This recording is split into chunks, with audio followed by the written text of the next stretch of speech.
Time for a bombshell Hannity watch on the deep state tonight. This takes a lot of explaining. We're going to make it very understandable, break it down for you. It's the abuse of power, corruption. Remember, we've been telling you all about this. It is tonight far worse than we have ever known up until this point. We now know top people within the FBI filled with hatred and, frankly, anti-Trump rage have put aside all values and their blatant political bias. Were seeking redemption for the firing of James Comey. They actually plotted to destroy your duly elected president, and this goes way beyond what we already knew up until this point. Now, according to this report, Friday, New York Times, as usual, anonymous sources, 2 days after Comey was unceremoniously terminated, several top FBI officials actually questioned whether or not President Trump was working directly for Russia. Now, they did this without a single shred of evidence, zero probable cause, zero proof of any collusion. It was a witch hunt. The president's been right from day one.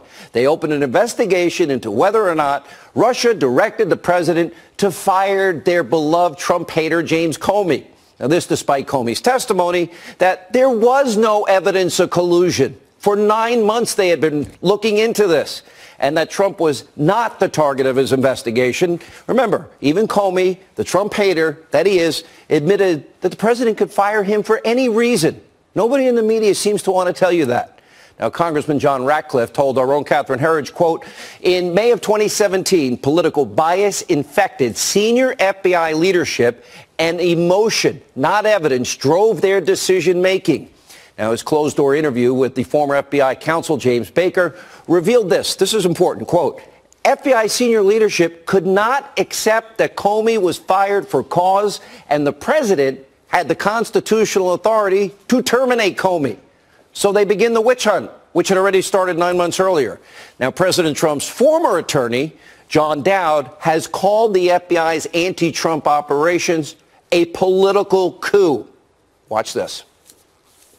Little did I know that it appears that they were all in it together. I mean, Rosenstein, Comey, Mueller, McCabe, the whole crowd, and that they were out to get this president no matter what. I don't think they sincerely believed anything about Russia. This is our worst nightmare, that someone with that kind of power would then decide to go after the president. I mean, it's a coup. That's what it's an attempted coup by Comey and his crowd. And the evidence is all now there. I take the New York Times article as an admission of their bad behavior. Admission of corruption and abuse of power by people that are unchecked, a bureaucracy unto itself, unlimited powers, no accountability. Is any of this good for America? Did these deep state officials that we have been just uncovering now for nearly 2 years, did they do anything other, these top officials, than hate the president? And are you really surprised? Remember, these are the same bureaucrats. They openly rooted for Hillary Clinton to win the election. Peter Strzok texting that Hillary Clinton should win 100 million to 0. And, of course, said all those horrible things about the president. The same officials who wrote an exoneration in May of 2016, months before actually interviewing Hillary and 16 other witnesses in July before they exonerated her. It was already written, the exoneration, before the investigation.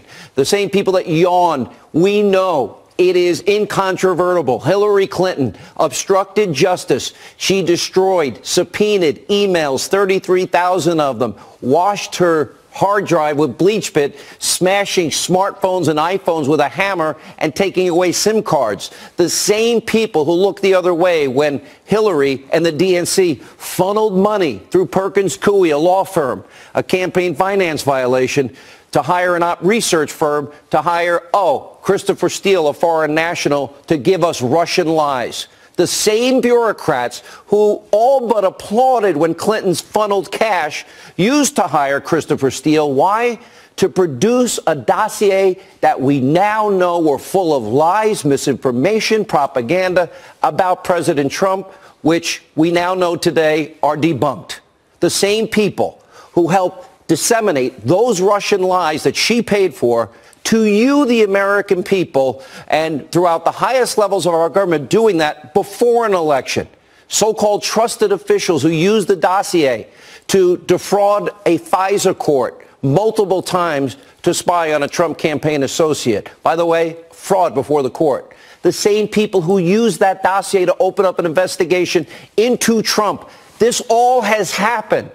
And yeah, a baseless investigation into a president being controlled by Russia is now just par for the course. And the hysteria of the media is even worse. Remember, this was 9 months after they had already been investigating so-called collusion. And by 9 months period of time, Lisa Page, Peter Strzok, James Comey, Andrew McCabe, all hate Trump, all said they had nothing. Former Clinton pollster Mark Penn, who recently wrote an op-ed, he points out the blatant unequal justice under the law. Quote, somehow every clear security breach in the Clinton camp was no big deal, while every fourth-hand contact with someone who could possibly be linked to Russia was evidence that Donald Trump was secretly serving as a Russian agent.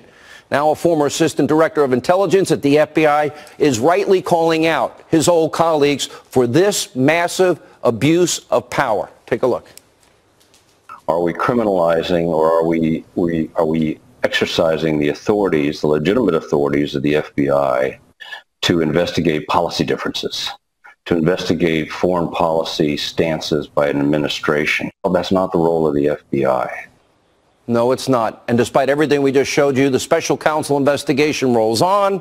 They're not looking into Hillary Clinton, her phony Russian dossier that she paid for. Their focus is singularly on President Trump and everyone around him. However, tonight, at least one so-called journalist from the hate Trump media is trying to play down expectations. Well, people are hyping up every second, every minute, every hour of every day about Trump and Russia and about the Mueller report. Take a look. What I am getting is that this is all building up to the Mueller report and raising expectations of a bombshell report. And there have been expectations that have been building, of course, for over a year on this. But people who are closest to what Mueller has been doing, who have interacted with the special counsel, caution me that this report is almost certain to be anticlimactic. Anticlimactic. Honestly, I don't trust what you just heard. Given the overwhelming partisan makeup of Mueller's team and their behavior throughout this process, consisting of high-powered Democratic donors and attorneys, mark my words, they have and will continue to destroy the presidency of Donald Trump. They've been doing it now for 2 years, and they did it before the election. Here's the problem. This is what should concern every American tonight. If these deep state actors succeed, forget about free and a fair justice system. It's done. Equal justice under the law, application of our laws, dead in America. Might as well take the Constitution as we know it, shred it, because that's over forever. Never forget the hate Trump Democrats, hate Trump media. They have been tied at the hip the whole time, reporting innuendo, lies, conspiracies daily. Just like last week, remember? We saw the talking point of the Democratic Party regurgitated by their friends in the media. A manufactured crisis at the border. No, people getting killed and drugs crossing our border, that's real. And speaking of which, we continue our Hannity Watch tonight on the government shutdown and the real crisis at our southern border that the media refuses to acknowledge. So with budget negotiations still deadlocked and after nearly 10 whole days on the job, many congressional Democrats, they treated themselves after 10 days to some well-deserved rest and relaxation at an oceanfront luxury resort. And on Friday, Senator Bob Menendez and at least 29 other Democratic lawmakers, they boarded a private jet. Wait a minute. Oh, what about carbon emissions? And went to San Juan, Puerto Rico, where they spent the next few days soaking up the sun right there on the... Oh, that's such a nice picture. They're working so hard for we the people. And then they attended a special viewing of the Broadway hit play Hamilton and hanging out with over, 100 lobbyists and corporate executives. That's what you do on the 10th day on the job. Good job. Who paid for the plane? Who paid for the tickets? Just a question we don't have answers yet. But while these Democrats having fun in the sun, lavish vacations, a 10-day, can you imagine 10 days having, Greg Jarrett's here, 10 days and then you go on vacation? I think I want that job. I'm going to run for office. Meanwhile, we have a crisis at our southern border and it's gotten worse. While they're on vacation, a brand new migrant caravan is forming in Honduras. This major group of migrants scheduled to depart tomorrow morning, planning to cross our borders at an unknown time and location. This coming as we are learning about a dangerous federal loophole leaving all Americans vulnerable to violent gangs. Now, we told you the story last week. 2 high school students brutally assaulted, stabbed by 3 illegal immigrants with MS-13 ties. 2 of the 3 illegal immigrants were previously released after committing other crimes in the United States when they were detained because they were, quote, unaccompanied minors at the time of their unauthorized entry into the United States across the border. Americans, what, we're going to die because of open borders? Democrats, they don't seem to care. Last Friday on this program, you met mothers and fathers on their show that lost their children because of illegal immigrants that were in the justice system, and we never sent them or deported them back to their home country. President, he's working close on this to close the loopholes, actually secure the border to help save American lives. Democrats are on vacation, just like they were over Christmas, nowhere to be found. Maybe the president should offer them a tropical vacation if they can get the job done. Now, sadly, it's become abundantly clear. We now have a far-left takeover of the Democratic Party. And that brings us tonight to our Hannity Watch on Socialism. So the Democrats' new star, New York Congresswoman Alexandria Ocasio-Cortez, she's been on a media tear, moving her party further and further to the left with calls for a 70% tax rate. She wants to abolish ICE. Oh, that's not like they'll lose their jobs. I thought Democrats cared about paychecks. Also, government-mandated climate-shaming policies. In other words, they're coming for every last penny. Now, these are the same socialist ideas that are gaining momentum. Look at New York and California. 2 examples. New York City, Comrade Mayor Bill de Blasio appears to be eyeing a new far-left scheme to redistribute wealth, saying this in his recent State of the City address in New York. Take a look. Millions of people in this city, tens of millions across the country, are boxed into lives that just aren't working for them. You haven't been paid what you deserve for all the hard work. You haven't been given the time you deserve. You're not living the life you deserve. And here is the cold, hard truth. It's no accident. It's an agenda. An agenda that's dominated our politics from Reaganomics to the Trump tax giveaway to the wealthy and corporations. Here's the truth. Brothers and sisters, there's plenty of money in the world. There's plenty of money in this city.